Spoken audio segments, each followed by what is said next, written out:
রাশিদুল, তুমি চাকরিটা পেলে প্রথম কি করবে?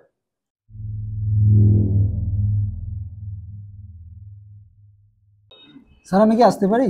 এসো।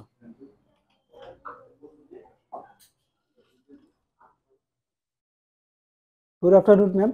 Good afternoon sir. Good afternoon sir. Good afternoon sir. বসো। ধন্যবাদ স্যার। তোমার শার্টের কালারটা কি? Sir navy blue sir. Sorry ma'am, navy blue. Blue. আচ্ছা, আর প্যান্টের colour? Ma'am black colour. Black colour. আচ্ছা, ব্ল্যাক কালার কিভাবে তৈরি হয়? এটা আমার ম্যাম জানা নেই। তোমার নাম হচ্ছে? আমার নাম স্যার রশিদুল হক। রশিদুল। কয়েকদিন আগে একজন বিখ্যাত আমাদের গায়ক তিনি দেহত্যাগ করেছেন। কি নাম ছিল? এটা এই আমার সপ্তাহতেই। এটা আমার স্যার জানা নেই। তোমার নামেই নাম? প্রায়। জানা নেই স্যার, সরি স্যার। আচ্ছা, বাড়ি কোথায়? স্যার আমার বাড়ি কোচবিহার জেলার কোতোয়ালি থানার অন্তর্গত নাককাটি গ্রামে।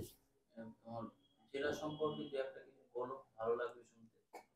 স্যার আমাদের কোচবিহার জেলাটা স্যার একটা ঐতিহ্যবাহী শহর। সেখানে কোচবিহার রাজবাড়ি আছে, যেখানে অনেক দূর দূর থেকে মানুষ ঘুরতে আসে। এবং স্যার ওখানে আমাদের ওখানে একটা বড় মেলা হয়, যেটা নভেম্বর ডিসেম্বরের দিকে হয়। রাসমেলা বলা হয় সেটাকে। এটা বিশাল বড় উৎসব আমাদের ওখানে। তোমার জেলা লাগোয়া বর্ডার রয়েছে হ্যাঁ অন্য রাজ্যের, এরকম আছে? হ্যাঁ স্যার। বর্ডার হ্যাঁ স্যার। রাজ্য রয়েছে বা এরকম? হ্যাঁ স্যার। আমার রাজ্যের থেকে আলিপুরদুয়ার আছে স্যার, তারপরে জলপাইগুড়ি। ভারতে বর্তমানে কতগুলি রাজ্য রয়েছে আর কতগুলি কেন্দ্রশাসিত অঞ্চল রয়েছে? স্যার ভারতের বর্তমান রাজ্য আছে 29টি, কেন্দ্রশাসিত অঞ্চল 8টি। যে কোনো চারটের নাম বলতে পারবে কেন্দ্রশাসিত অঞ্চলের? স্যার চেষ্টা করবো। বলো। স্যার লাক্ষাদ্বীপ, হুম। তারপরে স্যার পুদুচেরি, হুম। স্যার দিল্লি, আর স্যার মনে হচ্ছে এই না যে স্যার। লাক্ষাদ্বীপ বলে, লাক্ষাদ্বীপটা ভারতের কোন দিকে অবস্থিত? স্যার ঠিক মনে পড়ছে না স্যার। আমাদের বিখ্যাত বাঙালি সংগ্রামী, স্বাধীনতা সংগ্রামী, তিনি পুদুচেরি যে শহরটা আছে সেখানে পত্তন করেছিলেন না? প্রথম বলতে সেখানে একটা বড় মানে গ্রামের পত্তন করেছে, কখনোই থাকেন উনি। কি নাম? সরি স্যার, আমার জানা নেই স্যার। আচ্ছা রাশিদুল, তুমি চাকরিটা পেলে প্রথম কি করবে? ম্যাম চাকরিটা পেলে আমি প্রথমত আমার আমার পরিবারকে এবং আমার নিজেকে অর্থনৈতিক দিক দিয়ে একটু সহযোগিতা করার চেষ্টা করব। এবং ম্যাম তার সাথে সাথে পুলিশের যেগুলো কাজ থাকে, সমাজ সেবা করা, সমাজে শান্তি শৃঙ্খলা রক্ষা করা, এগুলো ম্যাম আমি করার চেষ্টা করব। একজন এসআই আর একজন কনস্টেবল, হ্যাঁ ম্যাম। দুজনেই তো পুলিশ। হ্যাঁ তো ম্যাম। এই দুজনের কাজের মধ্যে পার্থক্য কি আছে?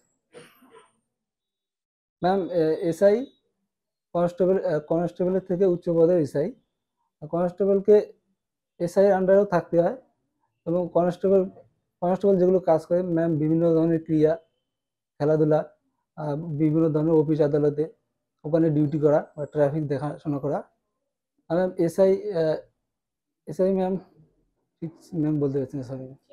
ঠিক আছে, ঠিক আছে, চলে আসতে পারো। ধন্যবাদ স্যার। ধন্যবাদ ম্যাম। ধন্যবাদ স্যার। বসো। তোমার অনেকটা ইমপ্রুভ হয়েছে আগের থেকে, ওই কথা আটকে যাচ্ছে না সেরকমভাবে বলছো, ঠিক আছে। তুমি সবাইকে যেমন এসে গুড আফটারনুন এত বলা দরকার নেই, একজনকে বললে বাকি দিকে তাকিয়ে বলে দিল বা আপনাদের সবাইকে গুড আফটারনুন এরকম বলে দাও। কারণ 6জন মেম্বার থাকবে, তুমি সবার তো বলতে পারবে না। এই শেষে উঠছো, সবাইকে ধন্যবাদ ধন্যবাদ বলা দরকার নেই। যিনি বললেন ঠিক আছে আসতে পারো, ধন্যবাদ স্যার, তাকে শুধু বলে দাও, বাকি সবাইকে বলা দরকার নেই কিছু, ঠিক আছে? চলে যাও, কোনো সমস্যা নেই যাতে। তো ম্যাডামকে স্যার একবার হয়েছে মাত্র, বাকি সব ঠিক আছে। আর দেখো প্রশ্নগুলো আর যতটা তৈরি করতে পারো তত আরও কনফিডেন্স বাড়বে, কনফিডেন্স বাড়লে ইন্টারভিউ ভালো হবে। তেমন কিছু তোমাকে আর ফিডব্যাক দেওয়ার নেই, বাকি দিকে দেওয়া থাকলে দিতে পারো।